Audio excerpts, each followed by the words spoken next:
Shortly into the new game, we're dealt ace-queen suited on the button. The hijack raises to 60.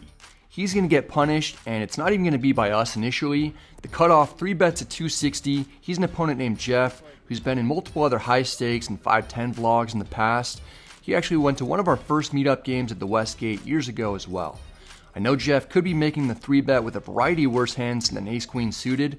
We're still probably best, especially with the removal that we have to monsters like aces, queens, and ace-king. I put in the cold 4 bet to 600.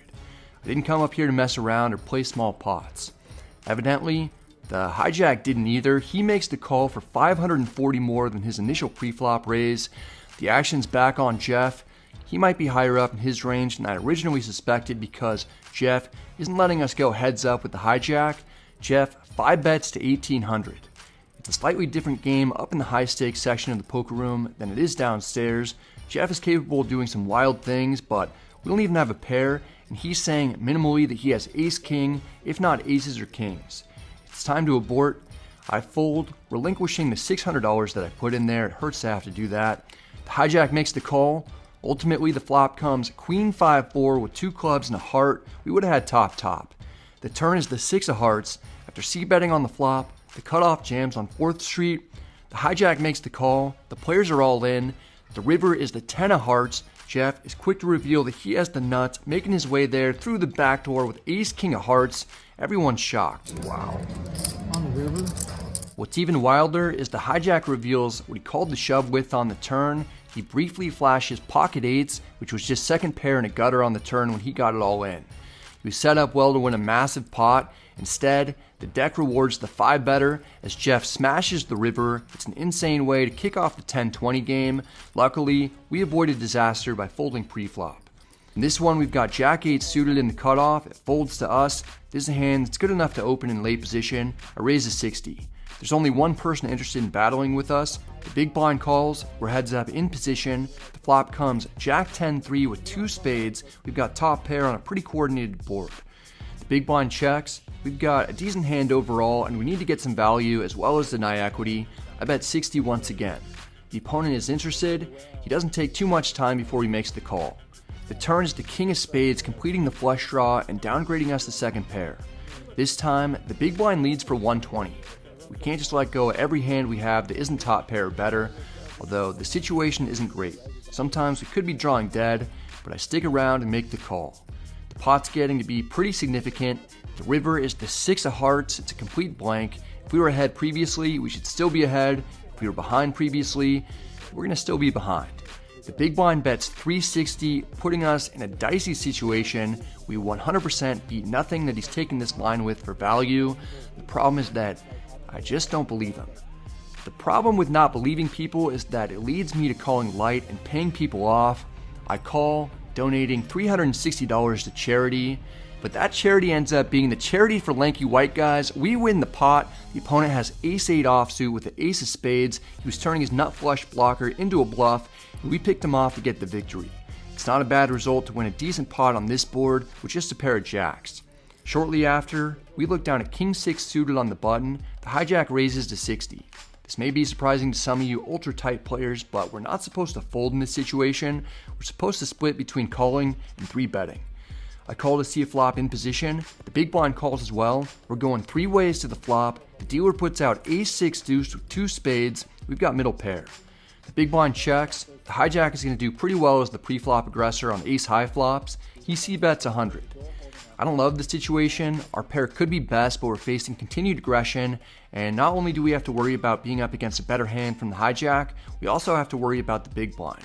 Folding is reasonable. I'm just not able to do it. I call, and I don't have much of a bailout plan. Even if we hit a king, it's not a super clean card because we could definitely be up against ace-king. Then I just lose a bigger pot down the road. The big blind also calls. This is a big red flag. Our pair probably isn't best unless we're up against some flush draws.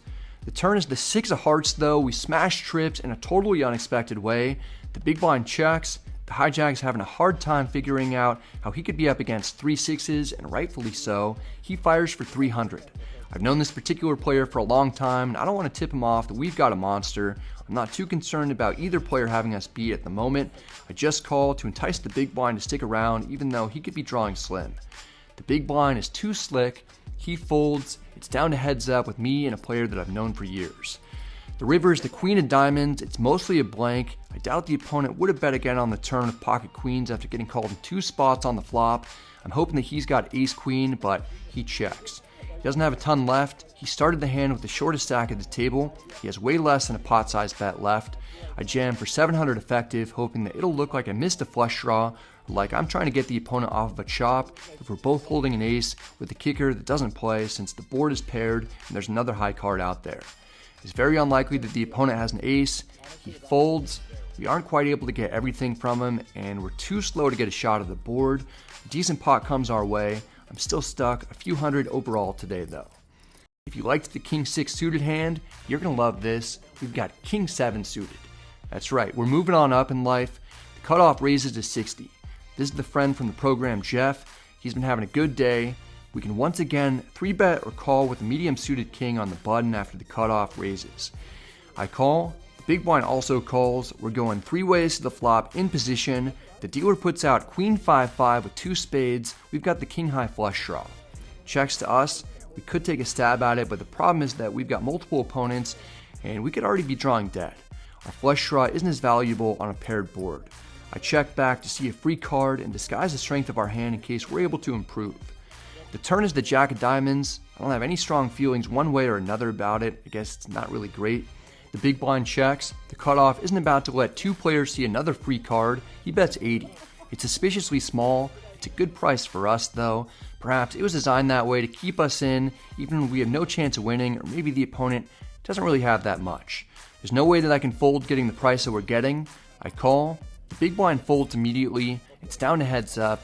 The river is the 9 of spades, giving us the flush, but is it good? There's no way to know for sure. I'm happy about it, but the cutoff goes with a large sizing of 300. There's absolutely no chance that we're folding. I'm considering putting in the raise, but I'm not 100% sure that we'd be able to get called by worse. After all, on a paired board, we have nothing close to the nuts. I call.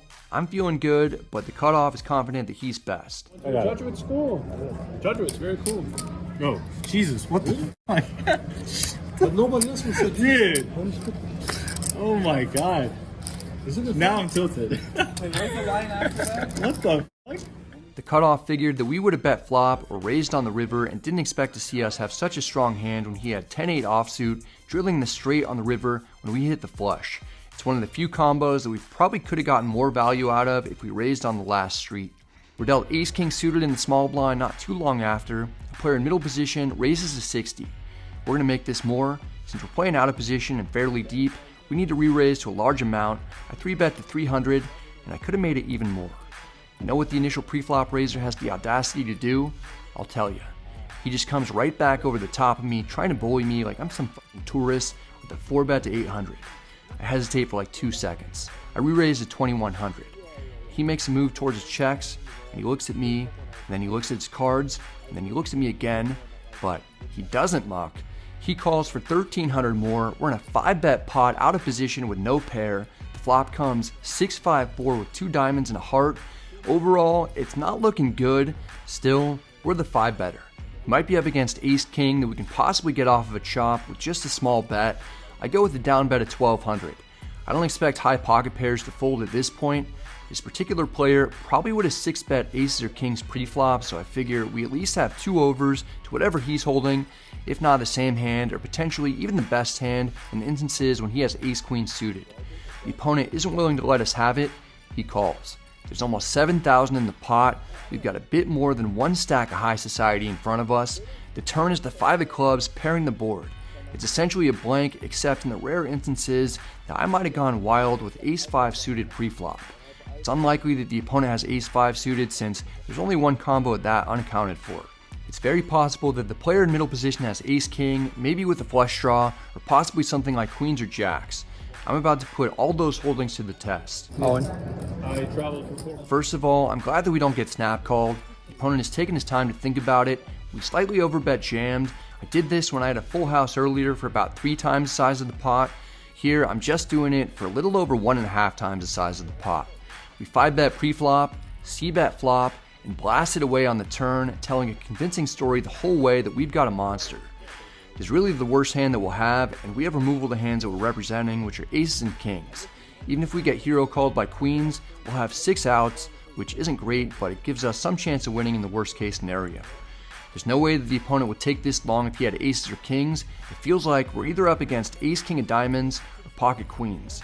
If we get called and lose, we'll end the day booking nearly a $13,000 loss. A minute goes by, we still have no inclination as to what the opponent's going to do. I'm getting the sense that he has exactly queens. His decision is going to come down to whether or not he believes that we started with aces or kings. 2 minutes go by, still nothing. Finally, after 2.5 minutes, he mucks it. I take it down. He goes, "Did you have it?" I say, "I'm sorry, John. I don't remember."